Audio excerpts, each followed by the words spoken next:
Uhagani, Nia Nada Binya. I'm Gina Jackson, Western Shoshone and Ogallala Lakota. I'm in the northern Nevada area on the lands near the Pyramid Lake Paiute people, also near the Nuwa Western Shoshone and Washishu, the Washoe people. So happy to be here with you tonight. I'm the co-founder and co-CEO of the Return to the Heart Foundation. The Return to the Heart Foundation was a dream. It was a dream of three women, Sarah Eaglehart, Senator Red Dawn Foster, and myself. We dreamed of a foundation created by Native women for Native women and girls. One of our goals is to increase women's power, Native women's power, inspiration, and influence by strategically supporting and amplifying their innovation, the Indigenous-led projects, contributions, and solutions through lifting up their voices and creating spaces and places for them to be heard where they may have not been heard before. And through this project, we created a small group of fellows that we call the Society. The Society is going to be kicking off the heart-to-heart live stream conversations that we're going to be streaming this week and then through middle end of November. And by lifting up these voices and sharing the wonderful, amazing work that's going on, their passion, we are inspiring. Our goal is to inspire young people. So thank you for joining us for this first kickoff of Heart to Heart. And to get started, we're going to start with one of our Society fellows, Jordan Marie Daniels. Hi. Hi, good to see you. Yeah, great to see you too. I'm excited you're here with us. And I know you've been doing a lot of work around getting out the vote.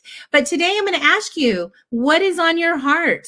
Today's an important day. And I know that you have some issues that you're so passionate about. And I would love for you to share. Yes.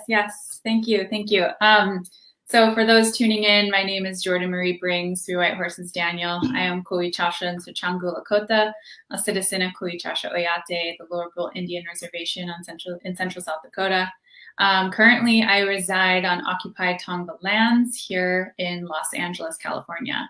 And today, during this heart-to-heart conversation, what weighs probably most heavy on my heart is always thinking about our missing and murdered Indigenous women and girls and Two-Spirits and our relatives. And it is something that it's an epidemic and an issue that has impacted all of our communities across Turtle Island. And it is an injustice and heartbreaking reality that extends beyond colonial borders.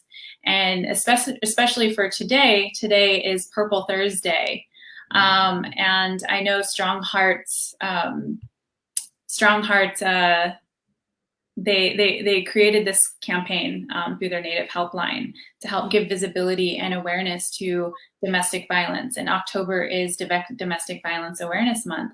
And it's just allowing us, one, to wear purple, to be in solidarity, to help give visibility and honor the survivors and our relatives and support the heart work happening to protect Native women, men, aunties, uncles, children, our elders, and Two-Spirit LGBTQ non-binary relatives. And probably one of the biggest, most strongest statements as I have been learning more within this movement and fighting for justice to end this long-standing historical violence is knowing that violence is not traditional. Domestic violence is not a Native tradition. And it is something that is really rooted in a lot of trauma. And we also need to recognize that so many of us are working on that trauma, working through it to heal. And how do we heal from this trauma so that we are not continuing to carry on this injustice and violence onto our relatives. And so today is a very special day, Purple Thursday. You have the opportunity to look up the hashtag and see all of the amazing posts of so many people who are survivors, who are community organizers and voices that are supporting the organizations doing this work, who are supporting the families and the survivors, and to just show up in solidarity and wear purple, and continue raising awareness about domestic violence. And it's also something that we should know too, is that, we are in a pandemic, and this violence doesn't stop just because of a pandemic. And we need to also think about and offer prayers to our relatives during this time, because sadly, the high rates of domestic violence has increased due to the pandemic, and so many of our relatives are trapped with their abusers. And so as we are building and creating awareness, we also need to work towards justice, towards holding the abusers accountable, and supporting the organizations and the voices that are putting forth efforts to create legislation, policies, making sure that we are protecting our relatives. And so that is something that I would like to tie in very much with this much larger campaign of getting out the vote, is that we need to vote for leaders that will protect Native women, will protect our children and girls, our men and elders and Two-Spirits, will make sure that we have every resource accessible. And that's something that Strong Hearts Native Helpline, National Indigenous Women's Resource Center, Urban Indian Health Institute, they have all of these amazing programs and initiatives that are devoted into providing this care and support, trauma-informed, centered resources. And so that's just something I'd like to speak about today. But this is just an issue that has been continuing, sadly, since 1492, since the arrival of colonization, and that, it has created a much larger problem, an epidemic of missing and murdered Indigenous women, girls, Two-Spirits, and our relatives. And that is something that I'm most passionate about, in giving visibility and doing whatever I can possible to provide that support. Great. Yeah. So if somebody's here listening today and they're in a situation where they're not safe, what kind of resources can we point them to? Who can they call? Yes. So Strong Hearts Native Helpline. They are an amazing resource. They have webinars, trainings, all the resources that you need, especially if you are a survivor or if you are currently experiencing this abuse. They have, you can find them at strongheartshelpline.org, or you can call them at 1-844-762-8483. And they just do such amazing work, and are truly there for everybody. Awesome. Thank you. It's so important to know. A lot of folks hear, missing and murdered Indigenous women, but maybe don't really understand the gravity of the problem that this is, the crisis that it is. And, so thank you for being one of the many voices who are out there willing to speak up and to be relentless with, the messaging that this has to stop and it has to end. So thank you. Are there any last words or words of advice to folks? Maybe we're not the one who's currently in danger or unsafe, but we know family members, we know friends, we have, relatives who, may be going through. How can we be a support? I think just, always letting them know that you're there for them, because it may be a situation where you're too afraid to reach out. And I know, just from my own past experience growing up and having witnessed my mom be abused, and the abuser abusing me, and being so small and not understanding, but also seeing that this was wrong and I couldn't do anything to support or protect my mother. And just knowing, growing up and talking with her as we were both trying to heal together, as mother and daughter, it's just something that I think means so much, is when this is happening, but you need to approach it in such a safe way, and creating a safe space, letting them know that they can trust you, that they can confide in you, and just letting them know that you are there, even if they may not be ready to leave or to do something about it, because the situation may be too unsafe right now. So I think just always having, being an ear, being a shoulder for that person, and just offering any kind of support without feeling like you're kind of overbearing and pushing them on it. But yeah, just being there as a relative, as a friend, as an ally, and coming up with possible resources like Strong Hearts Native Helpline, doing maybe the research for them, and then packaging it up and giving it to them when they're ready. Well, thank you. Thank you for sharing with us on Heart to Heart, and thank you for your beautiful heart, Jordan. Thank you. All right. Well, that was awesome and so important for us to all know and be aware of. Violence against Native women is rampant. It has been, and it's an issue that's not going to end unless we do something about it. And like she mentioned, we have to look at all levels, including policy and lawmakers who are closing loopholes. There are loopholes in the system. There are reasons that perpetrators are able to go into Indian country, the non-native perpetrators, because they're not held accountable. So we need to close all of those loopholes. And thank you so much again, Jordan. Appreciate all of your words. So next up, we're going to go ahead. Oh, before I go into the next introduction, I wanted just to share. So Return to the Heart is a part of a coalition called Sisters Rising, and that's with Justice for Migrant Women and We Stand United. And so this group has come together and formed a project called Sister Squads. And the purpose of Sister Squads is to get out the vote. And what we're asking you to do, if you'd like to join us, is to talk to 2 of your sisters and get them to commit to vote, and ask them to get 2 other sisters to commit to vote. Because right now we are in a critical time. We're at a tipping point where our voices, our livelihood, our sovereignty, our children, our families are all at stake. And we have to make our voices known and have to be active and take action. So join our sister squads, form your own, and get out and vote. All right. So next, I'd like to introduce 2 other society fellows.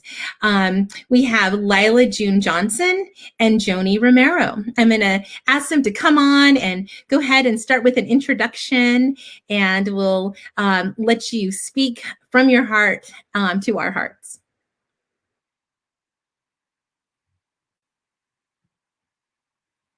Hi. Thank you all so much. We're happy to be here. Oh, I think you're on mute, Joni. Okay. Good evening, relatives. Goetzi Hopa. I'm Joni Romero. I'm from the Pueblo of Cochiti, and I'm one of the 10 sisters, a part of the Return to the Heart Foundation Fellowship, the society. Thank you for tuning in this evening, and I want to acknowledge the Tewa land that I'm coming to you from today here in Santa Fe, New Mexico. And I also want to echo what our sister Jordan Marie shared earlier about Purple Thursday and just honoring our relatives that are survivors of domestic violence. I'm super honored to be hosting this Heart to Heart with our special guest, Lila June Johnston. And I'll let her share a little bit more about herself. But before I do that, Lila is an Indigenous musician. She's a scholar and a community organizer. She's Dene. She's also Cheyenne and of European lineages. So with that, I'll turn it over to you, sis. Greetings, my kin and my family.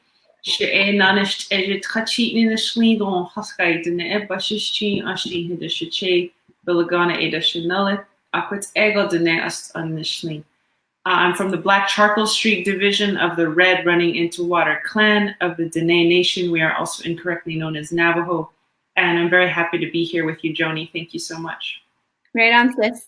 Yeah, so today we have come together and we're having this heart-to-heart discussion. I've prepared a few questions that I want to ask our sister Lila, and we'll just kind of have a roundabout conversation about it. So, sis, can you tell me, what does it mean to vote in American elections as an Indigenous person? I know many people are wondering, what this means and what we can do by voting. Well, it's a really interesting question. What does it mean to vote as an Indigenous person in a colonial state that is founded on your destruction? So at the end of the day, I think all Native people understand, generally speaking, that we are, our entire worlds were sacrificed for this country to exist, for these elections to even be a thing. So that is a pain that you feel every time you vote. However, I think we're in a position where even though the foundation of our voting system is flawed and genocidal and all of that, we still have I would say, obligation to show up and do our best. And a lot of times voting is a form of harm reduction, which is sad, but if that's what we can do with this vote, I think we should give it everything we have. So we weren't allowed to vote as Indigenous peoples until 1948. That's 150 years after white men were allowed to vote in this country. But really, we weren't really given full access to voting, and still are a lot of hurdles until the 1970s, because that's when they took away the English literacy hurdles to be able to vote, and a lot of our people didn't either speak English or didn't write English. And so registration is also an issue, obviously. Most people can register just by clicking online and, okay, great, I'm registered to vote. But Native people have a lot of lower access to the internet on the reservations. So a lot of times just registering is hard. 34% of Indigenous peoples are not registered to vote. Wow. This is contrast with, I think, 24% of the rest of the country. So there's that. What's really interesting about this election, though, and how Native people play a role, is there's quite a few states where Native people make up a large part of the voting bloc. And for instance, in Arizona, there's 6% of the voting population is Indigenous. And that is enough to decide whether Arizona goes blue or red for the presidential election. So it's pretty incredible. Montana is another really important state. This could actually flip the Senate. If they vote for Steve Bullock, who's a Democrat, we have 7% of Montana being Native of the voting population. So Indigenous peoples in Montana could actually decide not just the fate of which senator wins in Montana, but could decide the fate of the next 4 years. And with a lot of the climate crisis, we could decide the fate of the planet. So it's really fascinating how Native people are actually big players in this election. I think most of us think like, oh, we're not very many, who cares? Why should I even vote? But in many key states, we're actually really, really important. For example, there's 300,000 Native voters in Arizona. That can change things. There's 178,000 people in Washington who could vote in this election, Washington State. So I just want to make another plug. I've been doing it for the past few weeks. You know, if you're Indigenous, please go out and vote. Especially research Native candidates. There's several Native candidates who are proceeding to the congressional elections, and all of this stuff is important. Every single fight is important, and that's why I think voting is so important for Native people. Awesome, sis. That's lots of great statistics that you dropped as well. And, you know, I'm also really curious what it was like running for office as an Indigenous woman. I know many of us were, you know, on the steps of the Roundhouse with you and seeing all of your sacrifices and everything that you did to make our voices heard. Yeah, it was challenging, to be honest, because I got donations from all 50 states. I raised a ton of money as a state level candidate in New Mexico. And this very much scared the political establishment, and they came out swinging and they threw all kinds of dirty things, and it was not fun. But at the same time, it was fun because we got to bring a lot of Indigenous values and philosophies into the election and into the whole world of politics. I mean, to fast for 7 days on the Capitol steps, most candidates don't do that. So we got to talk about why is it 7 days?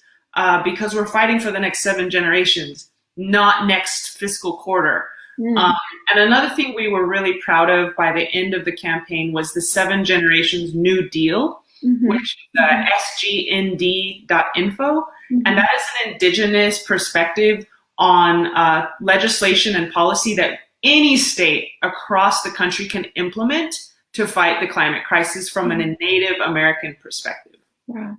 So it was a bittersweet. I did not end up winning, obviously, but I learned a lot. And I think it's worth it for more Native candidates to give it a go, but make sure you have a really strong team because this is a very racist arena. Absolutely. And moving right along, I know we have a little bit of time left, but I'm curious to hear also about what are the issues that are important to you as an Indigenous voter? Well, obviously, missing and murdered Indigenous women is huge. A lot of people are not taking care of this project, and Trump signed the Savannah's Act, but we think that's a very hollow gesture because it doesn't actually have any bearing on the ground, or not as much as it should. And we were a little upset about the performative nature of that. So obviously, missing murdered Indigenous women. I think the climate crisis is very important to Native people because we have a responsibility to all life. Our Native philosophies, generally speaking, are accountable to every living being. And so if the fate of the planet hangs in the balance, obviously that's going to be a key issue for us because we are self-designated protectors of the earth. I think another really big thing is the privatization of Indigenous lands. You might have remembered a year or two ago, the Trump administration was discussing privatizing Indigenous lands. And that is obviously something that cannot happen. We saw what happened with the Mashpee Wampanoag, where they actually tried to dissolve their tribal reservation in the Trump administration. So I think if we aren't careful, they actually could decrease our land holdings even more. If you thought they couldn't take any more away, I think they can. And that is something we need to keep our eye on. Definitely. Lots of things to keep our eye on for sure. And I really like that piece that you said, self-designated protectors. It's our inherent responsibility to our children and our grandchildren to be in these positions and to empower our voices through things like the election and getting out the vote as well. So what is your post-election plan, and does it depend on the outcome of any key races? What kind of strategy do you have for that? Yeah, well, obviously, if we have control of the Senate, depending on who has control of the Senate, different legislation can be passed. So that's important to keep an eye on. We're also really, I think at the end of the day, if whether it's Democrat or a Republican president, whether it's Democrat or a Republican Senate or House of Representatives, Native people aren't on the priority list for either of those parties, generally speaking. And so we're going to continue to have to fight for the whole nation to understand that our issues matter. And that just because there's few of us does not mean we're unimportant. You wouldn't say, oh, there's only a few giraffes left, who cares about them? No, when there's few people, you make sure they have what they need so that they can go on as a distinct ethnicity on the planet. And even though it seems like there's no way that Native people could ever leave this planet, if you think about it, there's not that many of us left. And I don't think our survival is guaranteed 1 century, 2 centuries, 3 centuries from now. I don't necessarily 4 or 5 centuries. I don't think that's necessarily guaranteed. And I know that's a huge, intense thing to say, but I am somewhat of a realist. And I think that we have to help the world understand that our cultures matter, our languages matter, our communities matter, our children matter, our elders matter, and find creative ways to convey that to the mainstream society. Because generally, I would say way more than we really wish don't care. We're not on the radar. And so I think that's the plan no matter who wins. Yeah, we have to address these issues so that we're not a part of that erasure or invisibility narrative anymore. And I'm glad that you're doing that through your work and that we're able to do that through Return to the Heart Foundation as well. Yeah. So any last words as we close up? I think we have probably about 30 seconds left. No, you're awesome. I'm really honored to speak with you. I really admire your work as a mother, as a scholar, and all the work that you do. And I'm honored to be part of this society with you. Thanks, sis. Likewise, you're a badass. Appreciate you. All right, and next up, looks like we have Sarah Eagleheart. Hi, thank you, ladies. It was amazing. I appreciate your piece One of the things that came to mind when Layla was speaking was that we were 100%. We can't ever forget that. Our numbers may be low now, but we were 100% at one point. So it is my pleasure to introduce Sarah Eaglehart, co-founder and CEO of the Return to the Heart Foundation, and Piper Pearbu, who's going to be sharing with us what is on their heart. So, ladies.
Early, if that's allowed, and just make sure everyone's really aware of races up and down the ballot, because sometimes even if you've known who you were voting for president for a long time, there are down ballot races like state legislature that can have a huge effect on your everyday life. So I want to make sure everybody gets all the information they need to vote.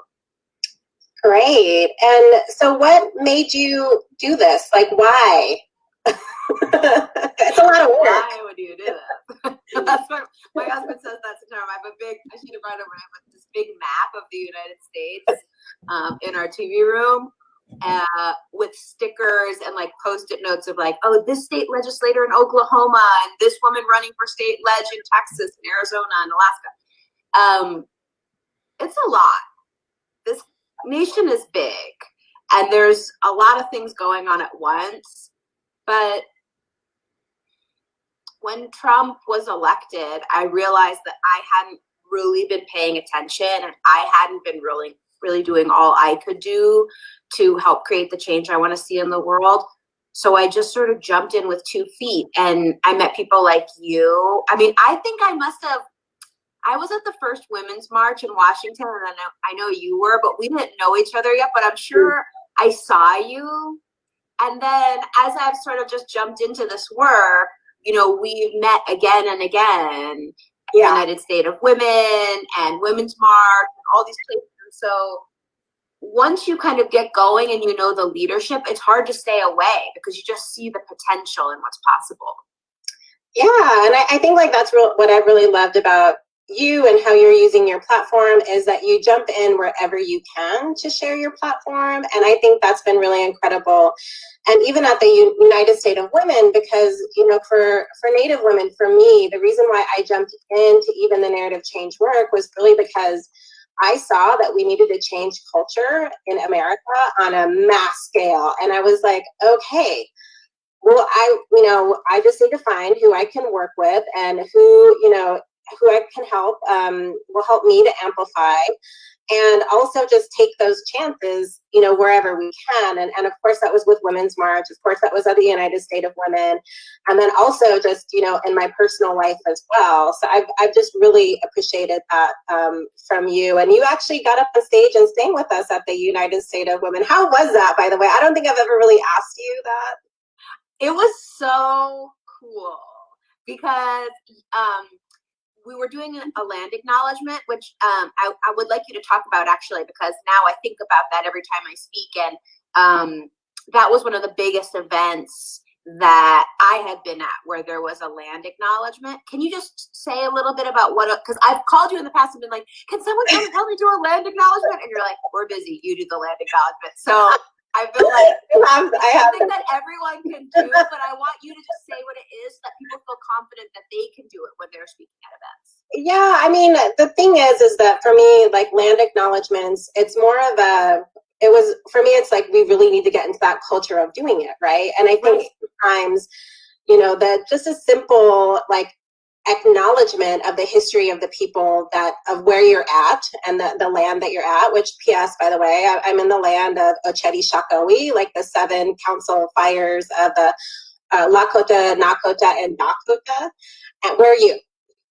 I don't even know. I got so scared when you started saying your land acknowledgement, because I know that I'm in Eastern Montana, and I know that a lot of the indigenous people here are Crow, but I don't know. I have to do my research. Gina knows. Gina. We can cut this part, and we'll go back. Or you know what? It's good. Like I don't know, and so say you don't know. Say you're giving a speech and you don't know. What do you do? So actually, there's a website. So it's called Native Land. It's like native-land.ca, and you can actually like type in your zip code or your city, and it will tell you the tribes that are around your area. And so it's pretty accurate. Actually, in your area, I'd probably say I know that the Crow tribes are in your area. I'm sure there's a lot of other tribes, but I know that the main tribe is the Crow, the Blackfeet, Northern Cheyenne. But I mean, our people, and just like the Crow people, we were very nomadic. So we actually covered a big span of the Midwest, and we roamed all of this, the hills and the mountains. So that's where you're at. And for me, the land acknowledgement is that point to history, but it's also a point that we still exist, because even as little as like 5 years ago, I remember talking to some of my friends who they had kindergartners. They had these little children that were in school, and actually a little Crow child that was actually from Montana, and she was living in Denver, and she told me that her child went to school and they told her they're like, what are you? And he had 2 little braids, and it's so cute. And they said they're like, he's like, I'm Crow, I'm Indian. And and they were like, no, you're not, all the Indians are dead. And when she told me that story, I was like, these are kindergartners that don't know that we still exist and are telling this to like another like little tiny child. And I thought to myself at that time, and I knew that land acknowledgements were happening internationally and in Canada and Australia, New Zealand. And I thought, okay, we can start doing this. It's not a hard thing. And also we normalize it, that it doesn't have to be a Native person that does it every time. Like, then it's very, it's simple to do, and people take on that responsibility themselves. So I personally think anybody can do a land acknowledgement. and I actually love it, because, also sometimes you're not putting that other person out, because, like, I'm sure like they would love, some people would love to drive. If you're driving 30 minutes or an hour, or, that person's time to come and do that acknowledgement. Thankfully, we're in a virtual age now, so it's a little bit easier, I would say. Although I agree with you, like the time when I called you, I was speaking at a bookstore in New York City, and which is Lenape, and I know, and so I did the land acknowledgement. What was cool was obviously it's New York City, so it's a very diverse crowd. And it was sort of cool as a white woman to do the acknowledgement, because that's also kind of saying, A, like we do this in like cool bookshops in New York City, and B, anybody can do it. So it sort of normalized that like any person can make that acknowledgement of the land. Yeah. And it was a really smart crowd, so they were all sort of like into it. Good. I know. Well, I mean, I've worked alongside of, very diverse groups of people, and also a lot of like really amazing Irish women, and who have actually been like really big allies to me in my life. And so I've actually learned that whole, this is how we negotiate allyship. And sometimes it's like, okay, well, you tell your people what to do, Piper. and you can role model to them what to do. So have you been doing that? How's that been going for you? It's been going pretty well. I would say I went to go and give a talk in Ohio about women's rights and reproductive rights, and encouraging voters, and particularly women in central and rural Ohio. And one of my friends from college came to the talk because I went to college in Ohio. And I said to her afterwards, like, we went for a beer afterwards, and I was like, what do you think? Was that okay? And she said, yeah. She said, what's cool is you're new. And I thought, oh, and she's, because I didn't know that much about this, or like she didn't even know what GOTV stood for. And at first I was kind of nervous because people like you have been doing this work for a long time and are very senior leadership. And I would get really self-conscious, sitting in a table with people like you, because I knew how green I was. But I started to kind of embrace that, because there's a lot more people who don't know what they're doing than do. So my newness is kind of my superpower, because I can still talk about, like, okay, I know it's really scary to door knock, but this is what happens. Like, you knock on the door of someone in a party that you're already registered to. So I kind of still know what it is to not know. And I used to be afraid of it, but now I found that really helpful. So it's been going okay. It's a big learning curve. No, and I think it's really great to role model that, even for like yourself and for your kids and for, everybody, because you're sort of like, look, I'm still learning here, and all of us are lifelong learners, and things change, over hopefully quick. I mean, there's things that have changed right now, even within this time of COVID, that I've been working on forever, like the R-word NFL team, right? That they finally changed their name. And can you believe it? And actually, right now they've been calling them the Washington football team. Have you seen that? Yes. And are we okay? My husband, I got you back. Oh, good. I don't know if it was me or you. And it could be either one of us, given all the snow. Go ahead. But I think the Washington football team is like sort of a cool name. I mean, I like it all plain. I mean, believe me, I like it a lot better now, but I kind of like where they're at. I know that your work when you were really just starting was about sports teams. Yeah, I mean, when I was 16, I was protesting mascots, and I, in my own high school that was a mostly white farming high school, that had warrior princess ceremonies and all this stuff, and now I'm writing a book about all the trauma that I've been through, but as a self-help, help other people. But the thing that I think about it is that, yeah, they changed the name, but I'm still really worried about their behavior afterwards. So just because they change the name, I don't really believe that that's going to change some of the racist attitudes of the people that were in this, behind all of this organization and the work. And so I still think the anti-racism work has to go for a long time. And I think, the advocacy around no, this is actually how you behave and how you treat other people. Mm-hmm. And because I grew up in a rural community and still have returned back to my home, rural communities in South Dakota, I still see the racism. So, we still have a long way to go. Let me ask you about that, because one of the things that I've noticed, first with Native women organizing the COVID response across the nation in their communities, and then how that seems to have transferred to Native women doing Get Out the Vote. And the states that I was so excited about it, because I saw those networks just sort of lighting up, and places that maybe a year ago I wouldn't have thought Arizona and Alaska were going to be on the board, but they are now. And so do you see that work? How do you see that work as it's opening up in the different states where Native women have a lot of organizing power? Well, I think that you know, the census hasn't happened in a long time, right? Like 10 years. We're doing the census now. And Right. one of the things are that many tribes are having baby booms, right? And I know even my own tribe in South Dakota, we're having a baby boom, and like half the population is actually under the age of 18 for one tribe.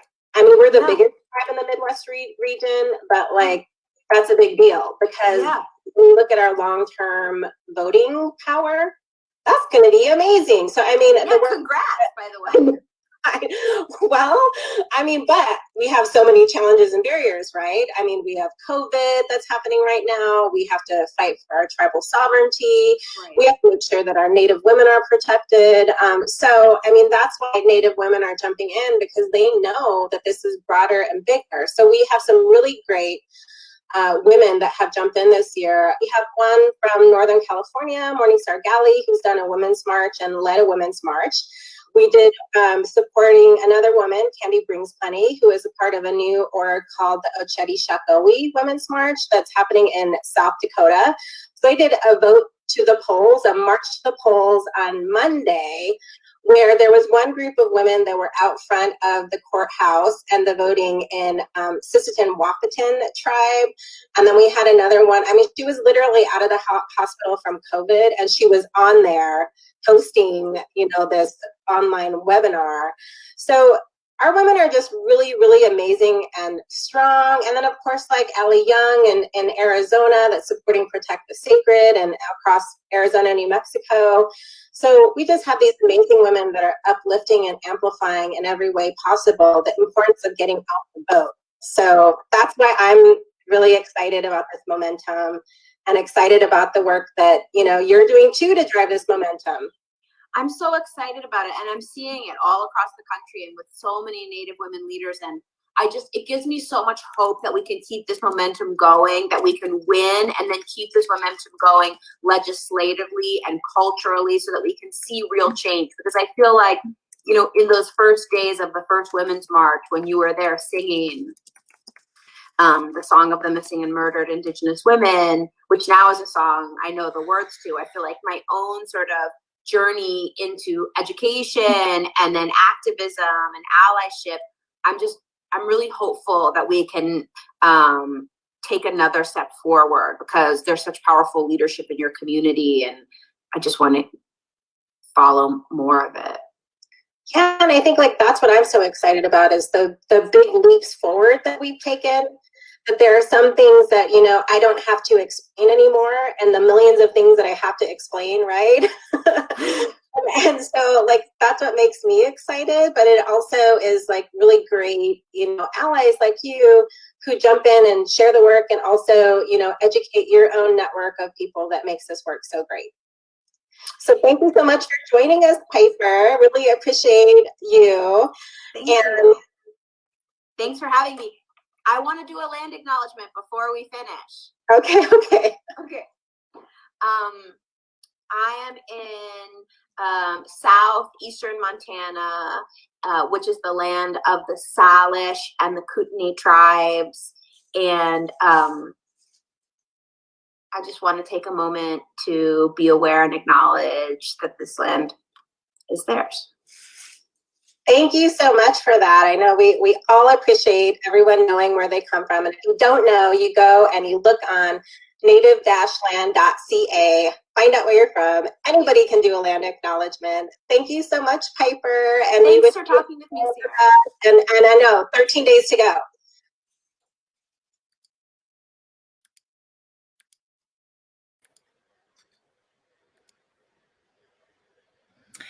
Thank you, Sarah and Piper. That was awesome. Great conversation. I'm so grateful for the sisters and the sisterhood and the allies that we have in this work.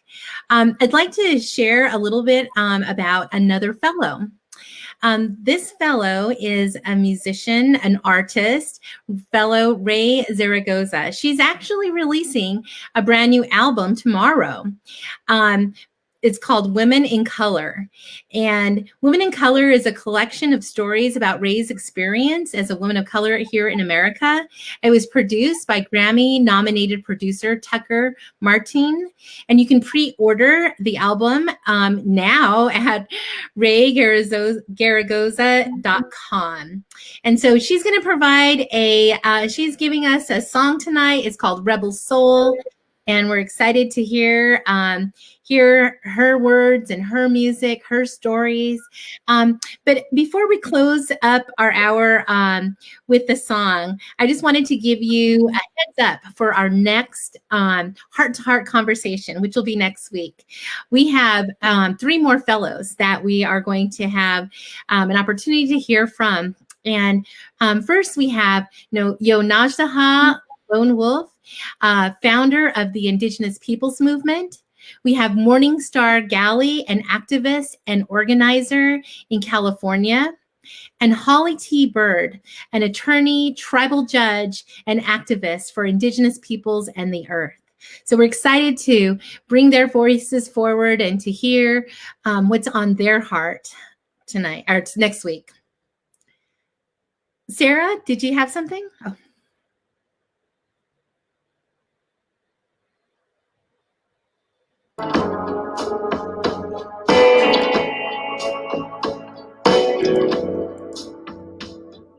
I moved out to the city, all the vultures followed me, preying on my weakness like it was a disease. A few times it brought me to my knees, brought me to my knees.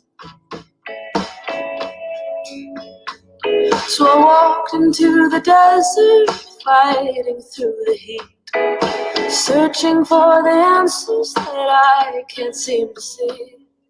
Tired of who they're wanting me to be, wanting me to be. And the only thing you're left with are your torn and tattered clothes, and you find yourself wandering down a dark and lonely road. When you've got a feeling in your heart that no one seems to know, feeling like a complete unknown. I'm a rebel soul. I'm a rebel soul.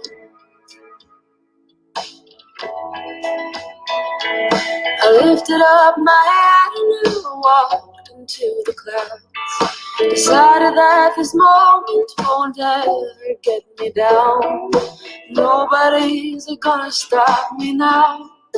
Gonna stop me now. The only thing you're left with are your torn and tattered clothes, and you find yourself wandering down a dark and lonely road.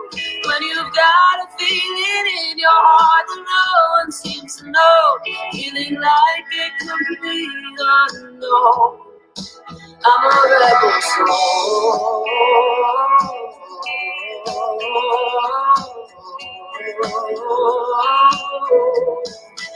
I'm a rebel soul.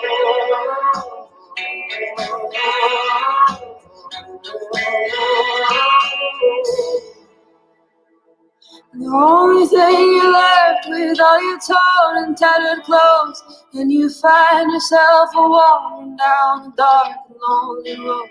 When you've got a feeling in your heart that no one seems to know, feeling like a complete unknown. I'm a rebel soul.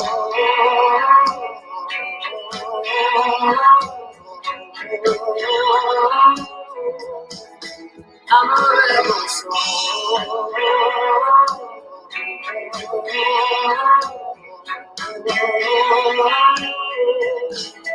I'm a rebel soul.